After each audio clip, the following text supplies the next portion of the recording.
isifiso sami chishuwo changu ukuthi ngibe lilunga laleli bandla leli. ngechokuti ndibe nengo yekereke iyo. Igama lami lihlale libhaliwe.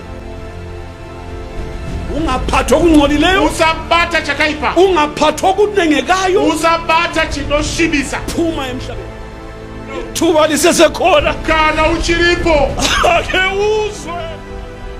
Ngelinye ilanga nelimwe zuba uzahamba wena, newe uchayendawo. ngelinye ilanga nelimwe zuba uzahamba nawe.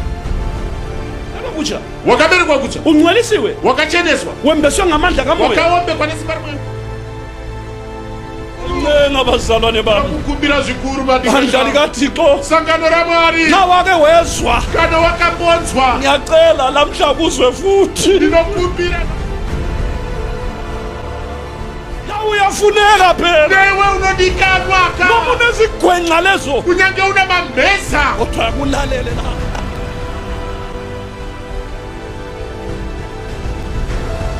Ate wethu anzansi yangu uncenga, ndinokukumbira, jaha lakithi jayara kwetu uncenga, ndinokukumbira, ntombi yakithi iwe mwanasikana wamwedu uncenga, ndinokunyengetedza, gogo gogo uncenga, ndinokunyengetedza, khulu khulu ngiyakuncenga kunyengetedza ngomsaka mlimi. nenyasha dzamwa.